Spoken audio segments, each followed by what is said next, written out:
लग्न ठरवताना सगळ्यात आधी विचारला जाणारा पहिला प्रश्न म्हणजे गुण किती जुळतात. पण तुम्हाला माहित आहे का, हे गुण नेमके कशावर ठरतात आणि ते काय सांगतात व काय सांगत नाहीत. आज या व्हिडिओमध्ये मी तुम्हाला सांगणार आहे, विवाह गुणमिलनात कोणत्या गोष्टी प्रामुख्याने पाहिल्या जातात आणि त्यामागचं शास्त्र काय सांगतं.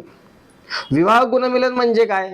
विवाह गुणमिलन हे वर वधूंच्या चंद्र राशी आणि नक्षत्रावर आधारित असते. यामध्ये एकूण 8 कूट आणि 36 गुण असतात. या गुणांमधून आपण मन, स्वभाव, आरोग्य, संतती, नातेसंबंध यांचा एक प्राथमिक अंदाज घेतो. सर्वप्रथम येते ते वर्णकूट, त्याला एक गुण असतो. मानसिक स्तर, अहंकार आणि आदर. दुसरे कूट येते ते वश्यकूट, त्याला 2 गुण असतात.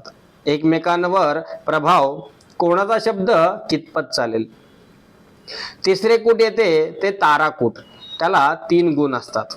आरोग्य, आयुष्याची अनुकूलता. चौथे कूट येते ते योनिकूट, त्याला 4 गुण असतात. लैंगिक सुसंगती, शारीरिक आकर्षण. पाचवे कूट येते ते ग्रह मैत्रीकूट, त्याला 5 गुण असतात. विचारसरणी, मैत्री आणि समजूतदारपणा. हे कूट मजबूत असेल तर लग्नात मैत्री टिकते. 6वे कूट येते ते गणकूट, त्याला 6 गुण असतात. स्वभाव, राग, संयम आणि समज. देव, मनुष्य, राक्षसगण यावरून नात्यातील वर्तन ठरतं. 7वे कूट येते ते भकुटकूट, त्याला 7 गुण असतात. भावनिक समतोल, आर्थिक स्थिती, कौटुंबिक सुख. आणि सर्वात शेवट येते ते नाडीकूट.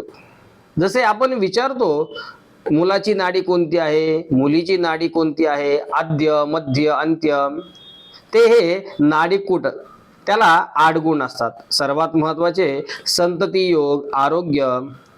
नाडीदोष गंभीर मानला जातो, पण योग्य ग्रहस्थिती असल्यास तो रद्दही होऊ शकतो. महत्त्वाची गोष्ट खूप आवश्यक आहे, गुणमिलन म्हणजे पूर्ण विवाहाचा निर्णय नाहीये, तो फक्त प्राथमिक टप्पा आहे. म्हणून विवाह ठरवताना हे देखील पाहणं अत्यावश्यक असतं. लग्न कुंडली, सप्तम भाव, सप्तम भावाचा स्वामी, नवमांश कुंडली, मंगळ दोष, दशा, अंतर्दशा, एकूण वैवाहिक योग. 36 गुण म्हणजे हमखास सुखी विवाह नाही आणि कमी गुण म्हणजे अपयशी विवाह नाही. योग्य योग, योग्य काळ आणि योग्य समज यातून सुखी संसार घडतो. आपणास व्हॉट्सअपवर आलेला विवाह गुणमिलनाचा मेसेज अचूक भरून पाठवा. विवाह गुणमिलन पत्रिका तयार झाल्यावर आपल्याला आमच्याकडून मेसेज येईल. विवाह गुणमिलन संदर्भात योग्य मार्गदर्शन हवे असल्यास आपण मला फोन किंवा व्हॉट्सअपवर मेसेज पाठवू शकता. धन्यवाद. विवाह हा आयुष्यातील फार मोठा निर्णय आहे. तो घाईने नाही तर योग्य मार्गदर्शनाने घ्यावा.